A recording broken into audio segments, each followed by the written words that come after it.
going to propose. Hell, we want to get on one knee and propose too. Whoa. It's time for us women to stand up. Don't touch me. Oh, shit. It's time for us women to take the lead. It's time for us women to pay for the first date. It's time for us to mow the lawn. It's time for us to do...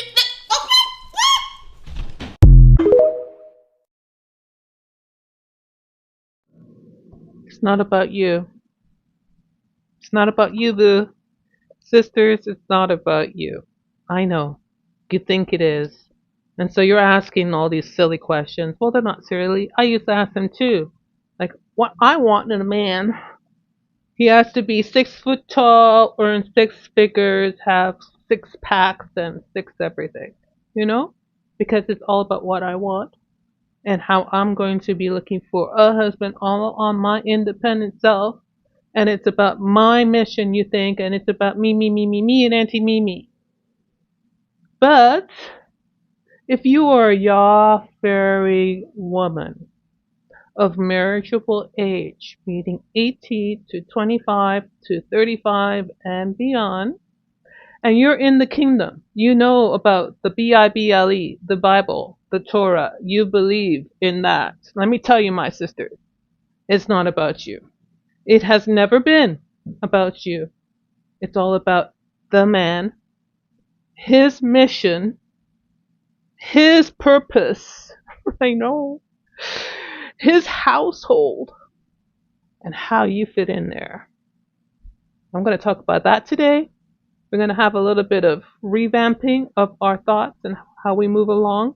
Because remember, Call for Wisdom. Welcome. My name is Deborah. Welcome to Call for Wisdom. And it's all about the daughters of Zion and us getting married and us finding our place in the kingdom and us making ourselves useful for a man called a cover. He doesn't have to be your husband, by the way. I know in the chat you guys get that confused. But if you've been following me for a while, and I suggest you look up my past videos and my talks with Brother Mike Allen, a husband can be the man that you are married to and you're having sexual intercourse with and bearing his children. But he can also be a cover who would be such as your father figure. He is also a cover for you. You were born into the headship, a household of a man, right? That man was first and foremost, should have been your father, because it took his sperm to make you, right? You were his seed, you are his offspring, you belong to him. If you don't believe that, there's so much to talk about, my sisters. But first, it's not about you, boo. It ain't about you. Get the feminist mentality out of the system. It's going to take a while. We're working on it little by little. Welcome to Call for Wisdom. My name is Deborah. I was talking to a guy recently and I told him that after seeing his behavior, I didn't think he was husband material.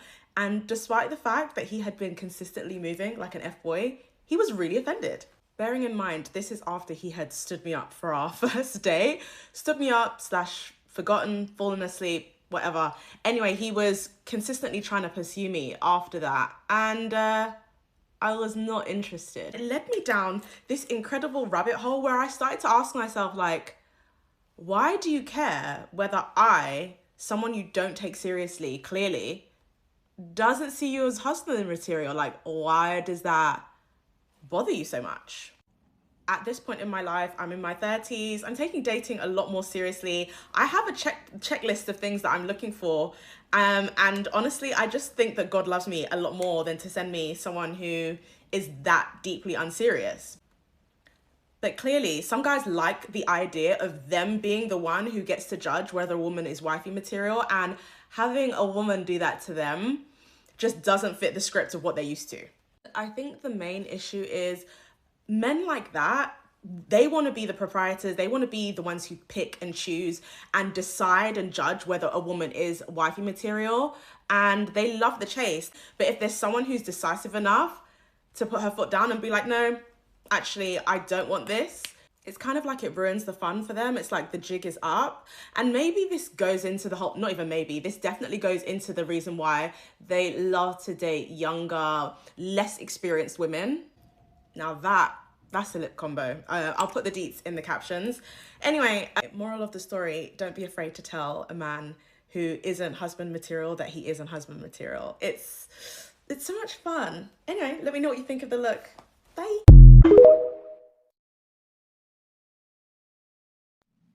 Now, my sisters, just getting to review this lady who was doing TikTok. She did a great job, and I could credit to all the people who have contributed to my content through their TikToks. The credit to them, and I appreciate them what they're doing and exposing their viewpoints because it shares what you're thinking and sisters like her are thinking, right? That it's all about the woman because feminism has taught us that from a young age that we are the princesses, we are the prize, we are the queen. I used to think the same. So don't feel bad. You know, obviously, this is what we've been bombarded with in our exile years called Babylon, living in the world system. However, if you've come out of that and you're now a believer, you follow the Torah, right? You're single, you believe in the Word of God, you follow the Torah, you try to obey the commands, you've given yourself over to doing that and you've left the worldly ways of things and you come into the set apart ways. Our set apart ways are different than the world. Totally reverse than the world. So where the feminists are telling you, my girl, if he doesn't meet my standards of X, Y, and Z, and if he doesn't fall in line with my mission, and if it isn't about my calling and what the Lord has put on my heart, because now we're adding all the Christianese to it, it's about, oh man, I'm a powerful preacher and I'm a powerful teacher and I'm a powerful anointed woman of God. Yes, I am. And that man better be there to support my mission. Mm-hmm. And he better be my cheerleader and he better have the finances and he better have the words of comfort and he better do all these things for me because it's all about me. Can you just turn that all around? If you just do absolutely the opposite, I'm sure you'll get a lot closer to what the Bible teaches and what Yeshua teaches.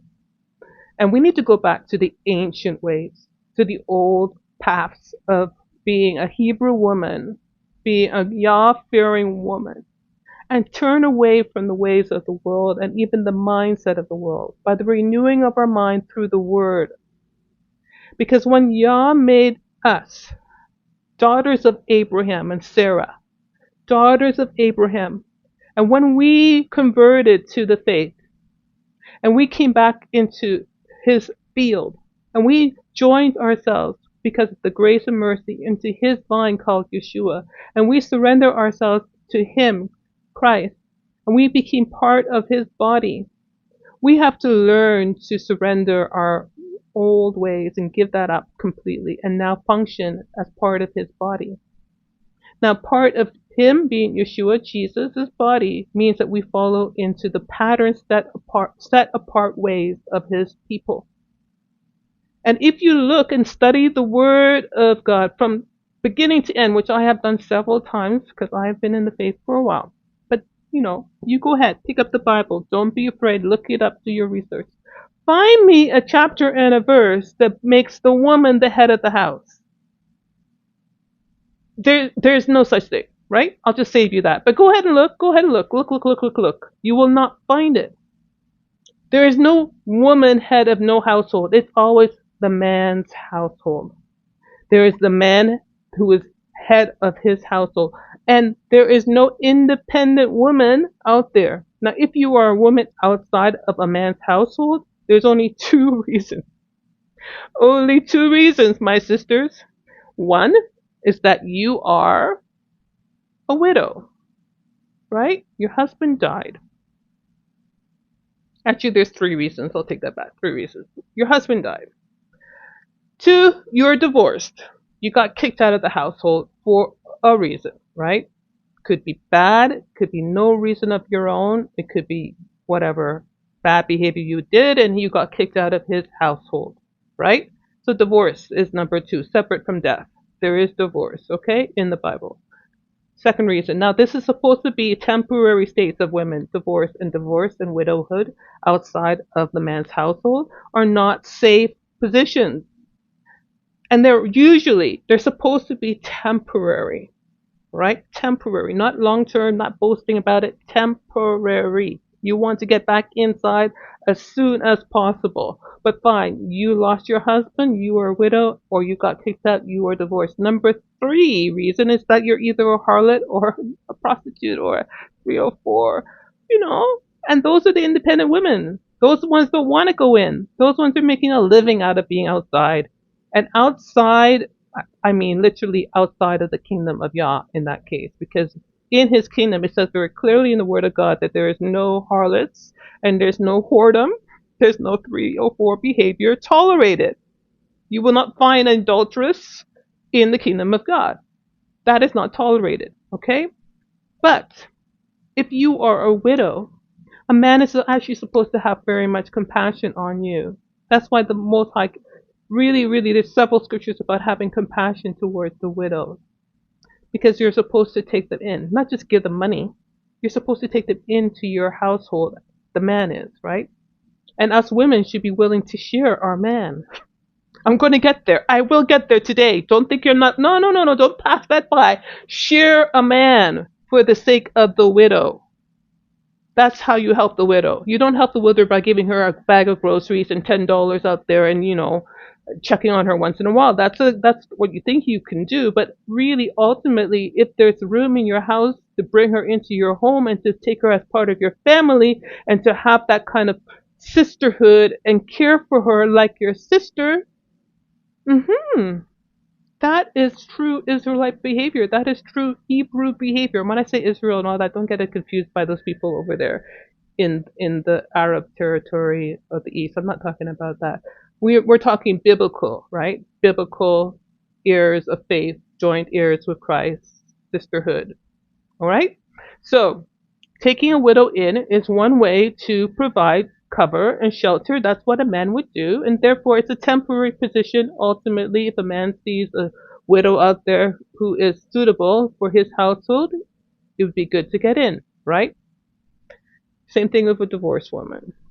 We're not going to talk about divorce laws right now in the Bible, but it doesn't mean you're going to have sex with this woman, right? Taking her in means you care for the women, you cover them. You cover them, just like you take in an orphan. An orphan is a child without a father in the Bible. And the definition of child without a father means possibly a single mother situation, right? Any child that doesn't have a head over him as called a father, a male figure, is an orphan in the Bible. So if this child doesn't have the headship, he needs to be taken into the house too. Now you can understand that because the government takes orphans and puts them into orphanages or foster homes. We don't leave children on the street. We know that. We know that they're weaker. I don't need to argue that. That's like making logical sense. A minor is not safe on the street. But who told you as a woman you're safe on the street? The devil has really blinded us, my sisters. Feminism has blinded us because we think we little women, and I say little because we need to humble ourselves, my sisters. We are the weaker gender of the two genders, right?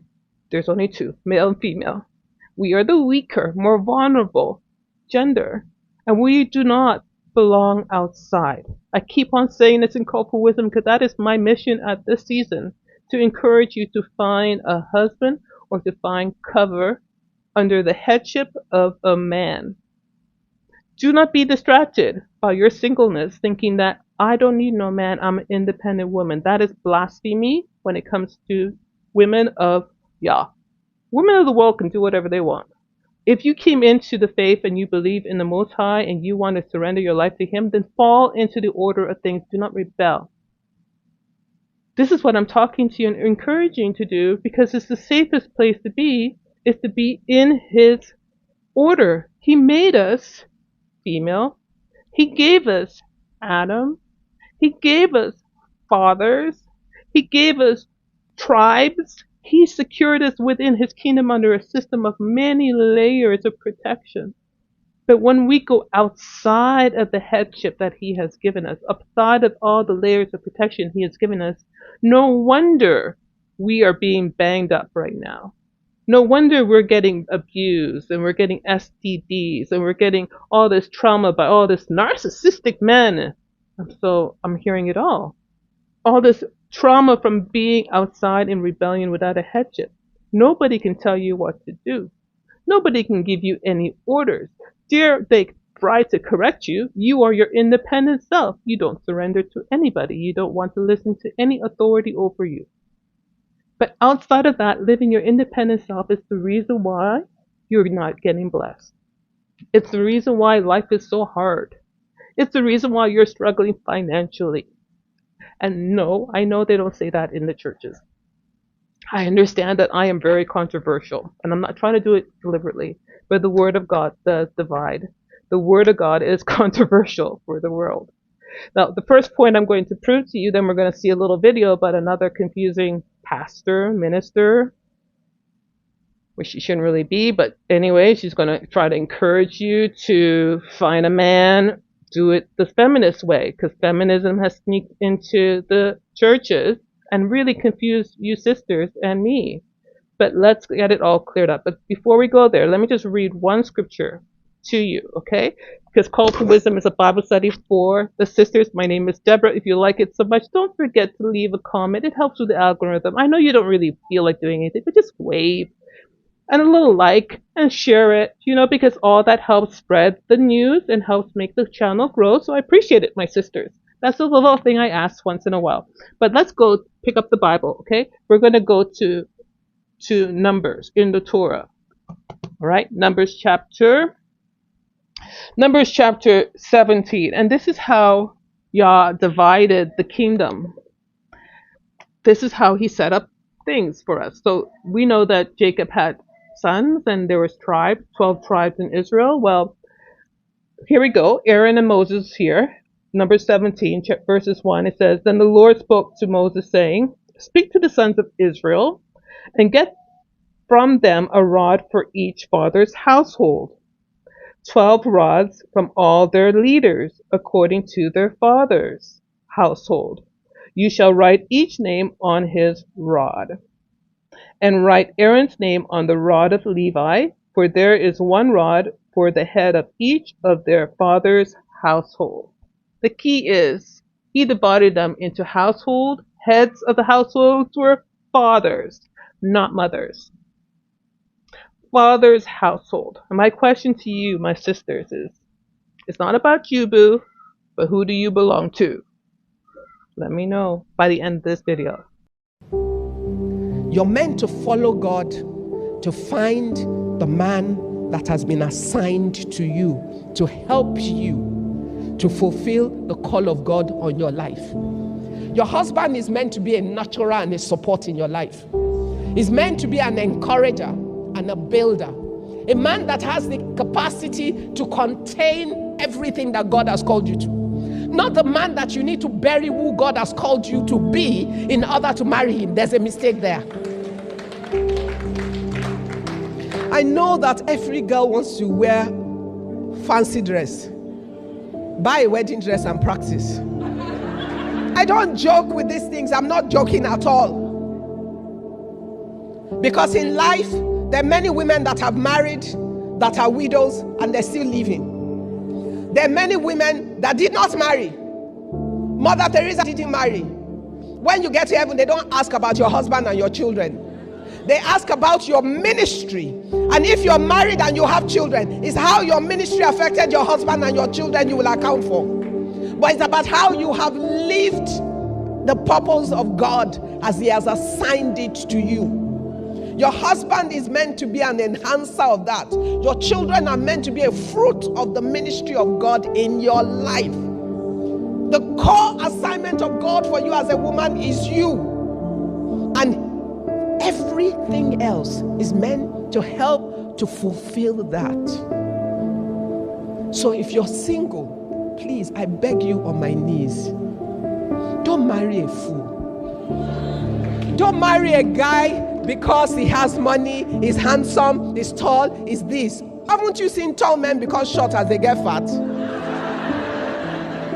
I'm not joking. Haven't you seen the coolest guy before? He had a lot of hair. Soon enough, he's what? He's bald. You feed him well enough, his tummy goes out.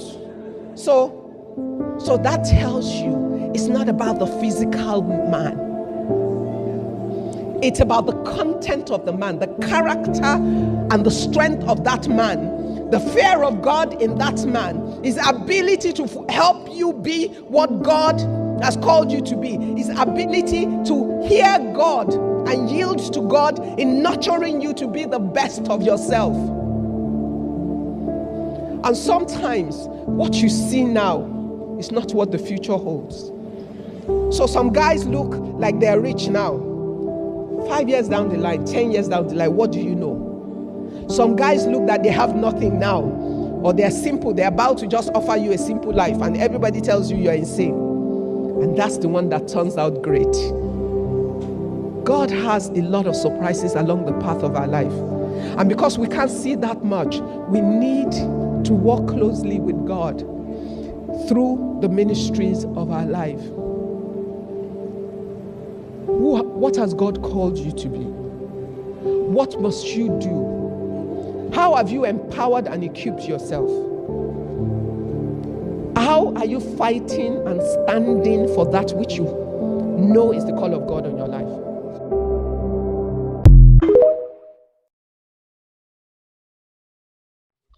So this pastor, minister, woman was teaching about you.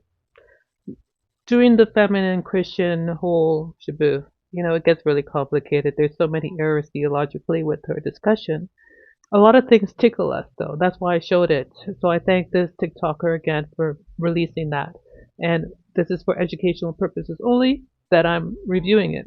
Little by little. Might want to use her again another time. But she is basically encouraging us to look for a husband that supports our mission. And it's all about God's calling on my life and the talents that He gave me as an individual woman, that I have to make sure that I use it for me and my mission, and then the man is an addition to me, right?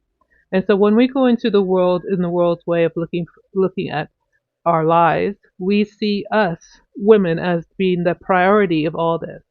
It's about seeking our ways and not Yah's kingdom's ways. Yah's kingdom's ways is totally different. We are set apart people. We are set apart sisters. The way that we approach marriage and relationships and the way that we function in our world here as believers is different than the world. Totally, totally different. But it gets confusing, especially if you're coming out of Christianity and the way that things are done. It's very similar to the world, so you kind of think it's okay with God. But it's not okay with Yah to follow that. Okay, so today, again, my name is Deborah. Welcome to Call for Wisdom. Hit a like, subscribe if you feel like it. But I'm reviewing again that it's not about you, boo. It's about who you belong to. So you gotta find a place in Yah's kingdom somewhere that you belong, right? And then you work within that mission of that household, of that tribe, of that community. And it all starts with the family, the man's household. So my sisters, you were born in the family already. Number one, if you're single, and I'm talking mostly to single women here, if you're single, then go back home, work for dad. If you already left the household of father and your father is dead, or you're too old for that, or whatever, you still need to find a covering, a spiritual covering of a household to surrender yourself and be in submission to put yourself under the headship of, right? Because again, reminding you again that in the order of the kingdom, not of the world, there is the Most High, there is Yeshua, our King. After that, there is the man. He has his own household, his own kingdom, and under that, he rules the women and the children. We are, right? So we find ourselves under the protection of the man, and it's all about his mission, not about you, boo. It's about him. So you need to belong to him. And then, of course, Yah made you special, Eve. Don't worry. You have special talents. But the way that we're going to use these talents are for the kingdom. And the way that we use it for Yeshua's kingdom is to fall under the order of things. It's like, okay, let's put it this way, my sisters. There's a literal kingdom, a real king. And under that, he has management set up. He has authorities set up, principalities. He has people in charge of people, supervisors in charge of people, right? And we fall under the headship and the order of the man. We are already supposed to submit to him because in doing so we fall under the kingdom headship. So when I pray and said, Father, may your will be done, may your kingdom come, I know that I have to be under the headship for that to happen. Because I'm part of his kingdom. Now, if I'm working opposite to that in my own rebellious self, I'm not answering that prayer. I'm not having his will be done. I'm having my will be done. When the king gives orders to say he wants all his troops to go that way, he's actually, whatever way direction that is. The men are supposed to take that charge and they're supposed to lead their sheep, lead their household in the direction that Yah is calling them. And if you women are wanting to support this man, you gotta be submissive, okay? So call for wisdom. I'm going to be teaching little by little things that you're gonna hear all the time with me. But in particular, there are 4 things I would really like you to learn this year, 2025, as we go through call for wisdom. Especially if you're single, and if you're married, just to encourage you to sharpen the tools as a woman, as a Yah-fearing woman. The number 1 thing you need to know, if you want to find a husband, and if you know that it's not about you, you got to learn to submit. Number 1, you need to learn to submit. Submit to either your husband, to his orders and his authority, or submit to your father or your spiritual head over you that has that level of authority. The patriarch of your family could be uncle, cousin, whoever he is. You know who he is. Find him, learn to submit to him. It's a practice, so we're going to gradually go through that. But submission is number 1, okay? For you to understand how to work within his field. When you do that, you will find the protection that you're looking for. You will find the support. Not always support that you think you're getting out in the world, but you'll find the emotional support that you need. And the sometimes financial, but that's not about that. You'll find the way to grow because he's there to help prune you and help test you and help grow you as a woman. Even the father does that. He helps grow his daughter into the wife she needs to be. And you hide yourself into that protection of the father until a husband comes and finds you, which is another opposite we'll talk about later, but submission to your head. Okay, submission. Number 2 thing you need to learn to do is to learn to serve. Be useful. Because you are under a mission of the man, not about my mission. I have lots of talents. I got a couple of degrees. Who gives a damn? It's not about me. It's about how can I use this education and talents and skills that Yah gave me for his kingdom. And how do I use it for his kingdom? Well, I follow the order of things and I find my mission of my patriarch, the person above me that I'm submitting to, and I make myself useful. Because as a woman, I am a helpmate for him. And it's not degrading to say so. You are a servant. And Yeshua showed us the way. He said, if you want to be great in the kingdom, learn to be the servant. He showed us the way when he washed the feet of the disciples. Being the servant is actually an honorable position in the kingdom, opposite to the world. So we women are servants of our husbands, and servants of our fathers, and servants of our patriarchs, and we learn to find out what he needs done, and we help him do it with a humble, grateful heart, with the attitude of a servant that is pleasing to the Most High.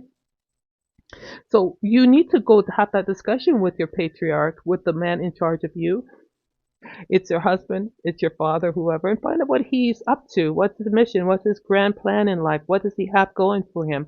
You should know that naturally, but if you don't, have discussions and find your way to use your skills, of what God has given you, to serve. Okay? Number 3, you should be bearing fruit. If you're not bearing fruit, you're going to be cut off. See my little plant here? It's beautiful. It doesn't have any fruits. Well, let's pretend it had fruits, right? Let's just pretend my beautiful plant that you always see has some fruit. Now, let's call it mangoes because I love mangoes. It's not a mango tree, but let's pretend it's a mango tree. Your man is the vine. He is the main stub of it. And you are the branches. Just like Yeshua said. He has the household. He's the main root of the household. He just, and the branches are you, the children, and his wives.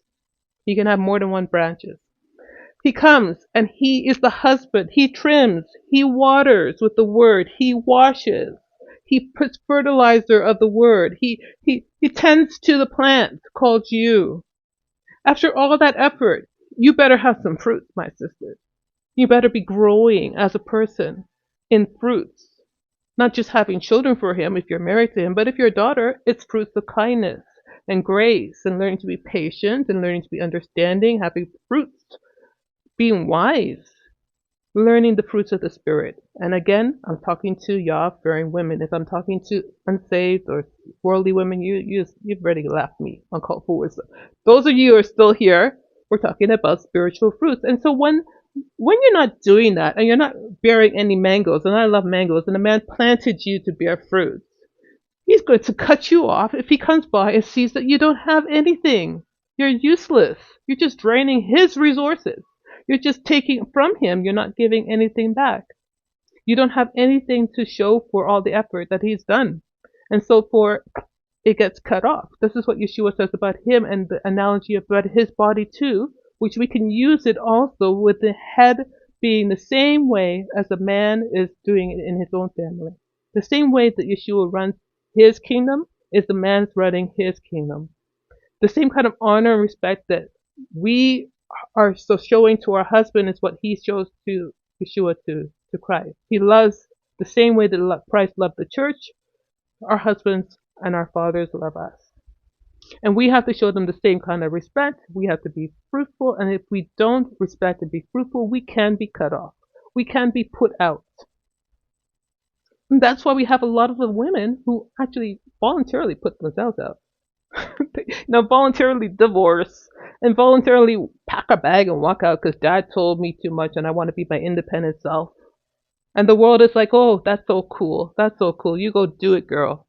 But again, I tell you, my sisters, when we read in Numbers, there's no such thing as a woman's household. It's a man's household. And in our culture, in our kingdom, the man rules the house. Get that through your heads, my sisters. And the women that are outside are the ones that are either widowed, divorced, harlots, or whores. I guess, make your choice. You do not want to voluntarily be a divorced woman, by the way, but we'll talk about that later. But it could be done outside of your will. And you do not voluntarily want to be a widow. None of you, hopefully none of you killed your husband, right? You don't want to be a widow. Those things happen outside of your control, right? And so the ideal is for you to be back within the household of a man and not be the other two, which is the prostitute and whores. There's no such thing as independent woman in Yah's kingdom, doing her own thing on her own mission. Find yourself within the mission of the man, and if you want to be useful, that is bear fruit. And the last thing you need to learn as a member of his household is how to share. Because there's other plants and other branches growing out of this plant called other wives. Other responsibilities is called children, who he has attached, adopted, taken on, share. And this is why we come back to the whole talk about polygyny, which the man is biblically allowed to have if he can afford to, if he wants to. It's his prerogative to take on more than one wife, to cover more than one woman, to take on more than one sheep, because the Bible uses us the examples of sheep and a shepherd. The man is a shepherd. He's allowed to have more than one sheep. And when he brings another sheep into his household, you got to learn to share. Goodness gracious, there's enough food for all of us. There's enough clothes for all of us. There's enough space in the house for all of us. If not, he will expand. It's up to him. But if you want to be in the kingdom as a Yah-fearing woman, number one, you got to know. You have to know how to submit. You got to learn that. And this is what we're going to learn again. You got to learn how to serve. Be a servant in your heart, from the heart, and love doing it. You have to bear fruits. If you're not bearing fruits, you're useless. And you got to learn how to share. And as I'm going through this year, we're going to review all these points with biblical scriptures to back it up, because I'm all about the Bible. Call for Wisdom is all about Bible study and working through and being purified by the Word of God, my sisters. Those of you who are married, I encourage you to always run these things through your head as well, especially if you have a young married man who understands spiritual things. Make sure that you're not just taking this teaching without bringing him into the conversation, making sure that it is run by your head, because everything is about him. Ain't about you, boo. But who do you belong to? Let me know. Like, subscribe. Talk to you later.